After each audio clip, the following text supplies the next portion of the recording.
Hey, this is Michael Jake. I want to shoot a quick video for you here on how to buy houses subject to.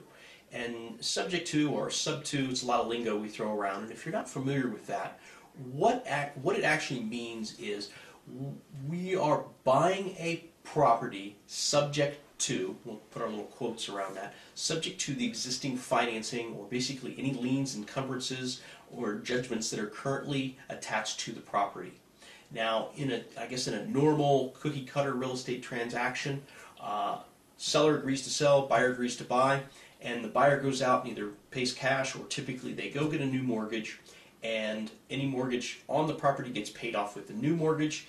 The difference between the purchase price and the mortgage balance, the seller walks away from in cash. Okay?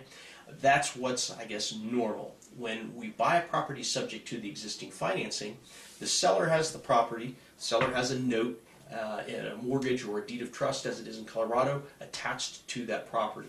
Now we agree to purchase it, we go to the title company, but our agreement says we are going to buy the property subject to the existing financing. So what that means is we are going to take over payments on that property, okay? It's the existing note mortgage or deed of trust that's attached to the property, but we are not formally assuming it, okay? So we're not qualifying for it.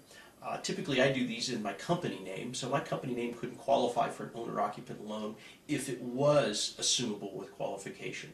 So that's not what we're talking about. We're basically just agreeing to take over the payments, and we will continue to pay on the property until we get the property resold.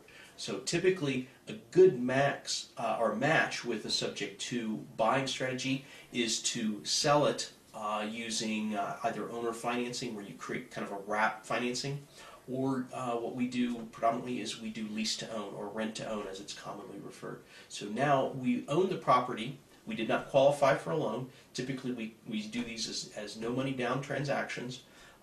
Any money we might need, sometimes you might need some cleanup money, sometimes it might need some repairs. Sometimes, on the rare occasion, I'll do one where we actually have to catch up payments, but that's typically pretty rare for us. Sometimes they'll actually pay me to take them, subject to the existing financing. So I close these at a real estate title company.